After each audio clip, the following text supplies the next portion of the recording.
So in this segment, we're going to be talking about the quote new law that will free businesses from the straitjacket of EU rules, says Rees-Mogg. There's only one person who belongs in the straitjacket here, mate. It's not me. So a new law will free public spending from the straitjacket of hundreds of complicated EU rules, even though we've dealt with these quote complicated rules for so long now, and we would have played probably a large role in how these quote complicated rules were set out when we were EU members. So yeah, I don't know about this one, Chief. The Minister for Brexit Opportunities said he would dump Brussels red tape and create a more efficient post-Brexit system for bidding on public contracts. Now, it's important to remember that these are the same party that set out the VIP lane, which was an absolute mess, wasted billions of pounds on test and trace, which was very, very sus, wasted billions of pounds on that and PPE, which we couldn't even use. So yeah, when they say they're going to set up a system where it's easier for small and medium enterprises to get access to government contracts, I'm a bit nervous, Chief, given your track record. As part of the legislation, the Cabinet Office said more than 350 complicated and bureaucratic rules governing public spending in the EU would be removed and replaced with sensible replacements that aim to reduce the cost for businesses and the public sector. Again, it's very hard to believe them. I don't know what these specific rules are. He doesn't even mention them, so yeah, a bit nervous. The bill would make the process of securing and then carrying out the government contracts more transparent.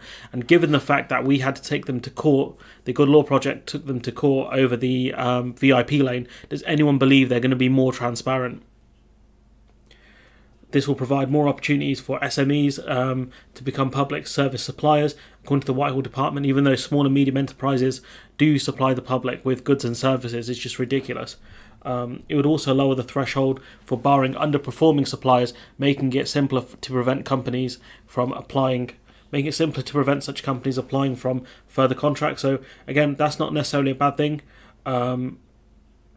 Is lower the threshold for barring underperforming suppliers. That's probably a decent thing, given the history around the Tory government and Carillion. So Carillion, for anyone who doesn't know, was a huge UK corporate failure, affecting hundreds of thousands of people. Essentially, it was a company that would bid for government contracts and then outsource them again, by the look from what I remember about it anyways. So what they do is they'll get a government contract, outsource it cheaper to someone else, and then just pocket the difference.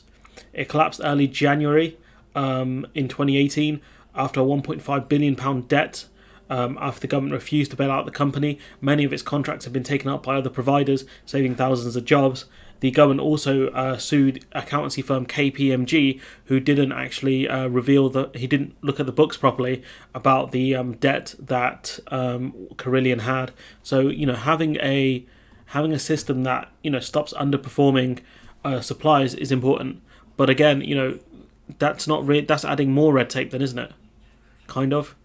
Rees-Mogg said freeing businesses from the straitjacket. I mean, now that we're out, we can create a simpler, more transparent system that promotes competition. Could we have not done this anyways? Create a more transparent system? I think this is one of the things we could have done whilst we're members of the EU, to be honest. Promotes competition among businesses and reassures taxpayers that every penny of their money is well spent. And the thing is, right, before under the EU system, EU companies could also bid for these contracts, which makes more competition within the market and therefore creates better conditions for the taxpayers' money to be spent properly. Now, these EU companies can't bid as easily, I think, for these contracts. At some £300 billion, the public procurement accounts for about a third of annual spending and is the largest area of public spending, the Cabinet Office said, and that's a lot of money, for the country to spend on procurement. But it makes sense given the nature of it. Other changes made to procurement by the draft legislation will replace the EU's 4 regimes with one, making it a one-stop shop for bidding to supply everything from paper clips to tanks. And again, I'm a bit nervous about this sort of system because we know the government doesn't like to staff things properly. So how are they going to make sure that they have enough departments and enough people with enough expertise to deal with the procurement of paper clips and tanks, school supplies, all of these things? If it's going to be all in one, it doesn't seem like it's a smart way to do it. I would rather have different regimes dealing with it, to be honest, different kind of organisations. A single digital platform will also allow suppliers to see all opportunities in one place, allow them to register details that could be used for bids. And again, that's not necessarily a bad thing. Buyers would be able to reserve competitions for contracts below a certain threshold for UK suppliers. Again, not really sure what that means. Reserve competitions for contracts. I mean, you're going to reserve your spot in a contract. I genuinely, that's a really weird statement. Officials said the bill would deliver a step change in transparency and openness, with the public able to access procurement information more easily, including contract performance. And again, that's something I'm sure we could have done as members of the EU. Announce which companies are doing well, which ones are doing badly. That's a ridiculous one for it to be part of Brexit.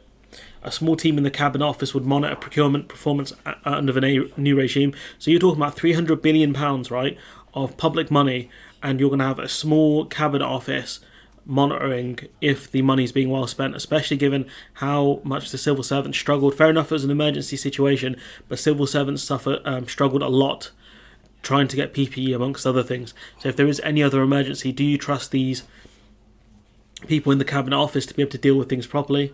Would-be suppliers could raise concerns if they regarded a government body such as local authorities and the NHS as having an onerous system for handling the contract. And we don't know, what could they take them to court? What are they going to do? They're going to talk to the what are they going to do? Talk to the government and say, oh, this NHS ward or this school or this council are being too onerous.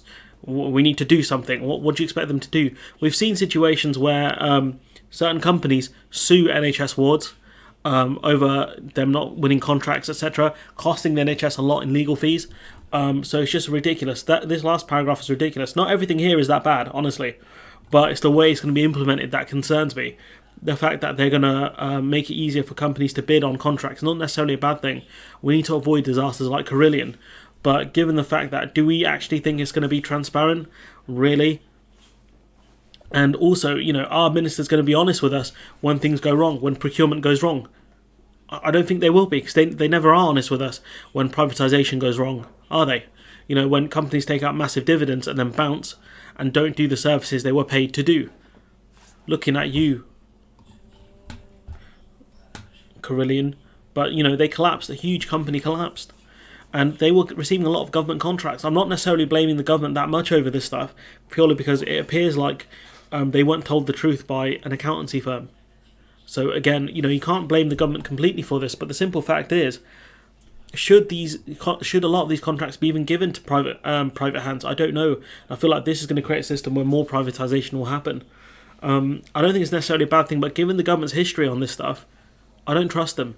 I don't, and for them to say they're going to make it easier for companies to bid on for contracts, that's fine, but given their history with the VIP lane, I'm very nervous about it, given the fact that they gave contracts to people who never should have gotten contracts, never should have gotten them, didn't even supply the stuff they were meant to supply, but because the government didn't set the specs out properly, they got away with it. I'm very nervous about this. But anyways, look, I'm going to leave it there. Let me know what you think in the comments below. Like, comment, share, subscribe. Support the channel on Patreon if you can. And hopefully I'll see you in the next one.